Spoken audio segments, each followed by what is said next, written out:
Hello friend, welcome to our channel. Today we will discuss application of GST law on business transactions. हम लोग पहले क्या सीखा? Supply is the जान of GST and section 7 of CGST Act deals with supply. Now we will discuss, आज हम लोग देखेंगे सेक्शन 7 कैसे एक बिजनेस ट्रांजैक्शन के ऊपर अप्लाइड हो सकता. क्या है business transaction? Suppose there is a client, your client X Y and company, and this X Y and company is an Indian subsidiary of US based company, and this company have got a notice from the GST authority. GST authority और notice में बोला ये क्यों तुम्हारा transaction का ऊपर GST levy होगा नहीं. कौन सा ट्रांजैक्शन? जो तुमको आईटी सपोर्ट मिल रहा है तुम्हारा पेरेंट कंपनी यूएस से. नाउ कैसे जीएसटी अथॉरिटी को ये पता चला?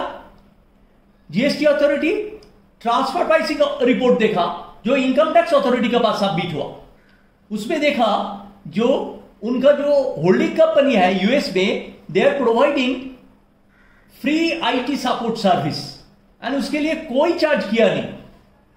तो तुम्हारा क्लाइंट इंडियन सब्सिडियरी बोला रे मैं तो कुछ कंसिडरेशन ही दिया नहीं, तो मेरा ऊपर जीएसटी कैसे होगा?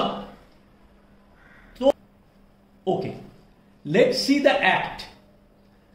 So this is section 7 subsection 1.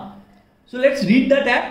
They said that for the purpose of this act, the expression supply includes all forms of supply of goods or services or both, such as sale, transfer, barter, exchange, license, etc., made or agreed to be made for a consideration.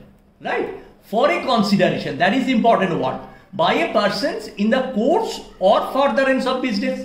So here your US company, they have provided IT support and for that they have not taken any considerations. So they have provided service and that is also for business, and that is between two entities, holding company and subsidiary company, but there is no consideration. How GST can be levied? So now let's one more section, that is 7(1)(c). In 7(1)(c) they said the activities specified in schedule 1 made or agreed to be made without a consideration. So हम लोग को पहले दिखना पड़ेगा ये जो activity है वो स्केड्यूल ए में, वो स्केड्यूल 1 में कवर है कि है नहीं. अगर वो स्केड्यूल 1 में कवर होगा तो क्या होगा? उसमें कंसिडरेशन नहीं होने से भी सप्लाई माना जाएगा. So let's see what is in schedule 1. So that is schedule 1. So schedule 1, there is 1, 2, 3. Now what is in the 3?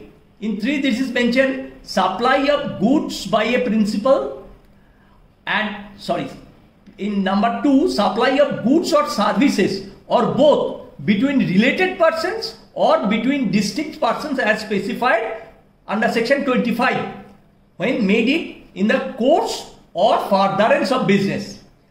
So if there is a supply of service between related persons, so holding company and subsidiary company are related persons because holding company's stake is 51%, more than 51% in subsidiary companies.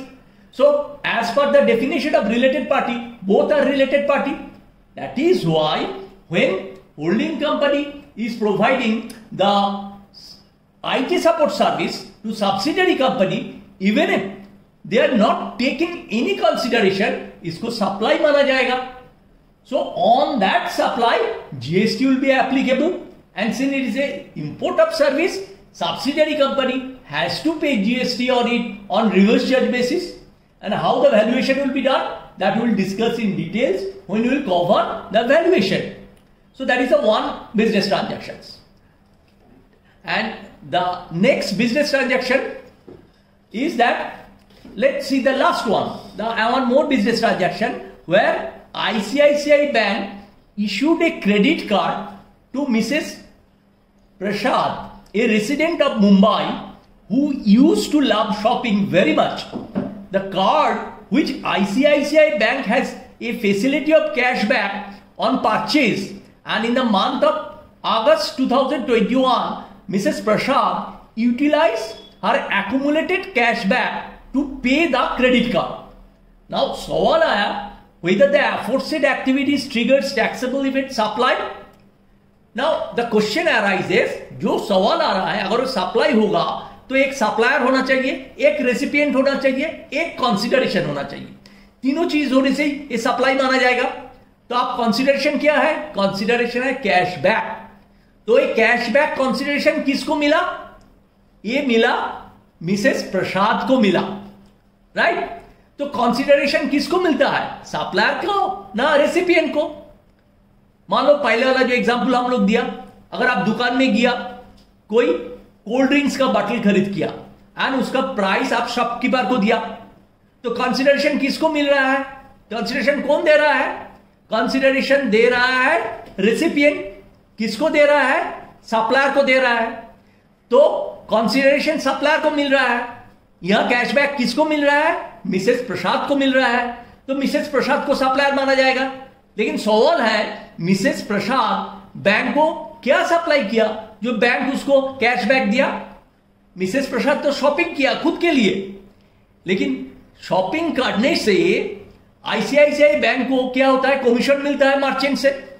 So more shopping किया, मोर commission ICICI bank. इसके लिए ICICI bank उनको reward दे रहा है. So that means Mrs Prasad ICICI bank का business promote कर रहा है, इसके लिए आईसीआईसीआई बैंक उसको कैश रिवॉर्ड दे रहा है. नाउ सवाल आ रहा है, whether this activity triggered supply for Mrs. Prasad. Now again, let's see the definition of supply as given in section 7 subsection 1. So section 7 subsection 1 में what is the definition of supply? So let's read section 7 subsection 1 to see what is the definition of supply.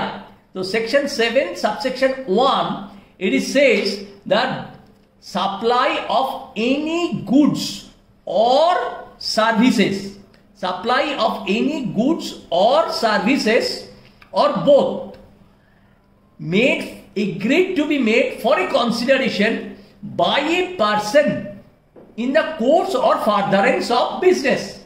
But in this case, Mrs. Prasad is not doing any business, because Mrs. Prasad is not buying only to promote the business of ICICI Bank. She is buying for her own requirement. So she is not doing this activity in the course or furtherance of business.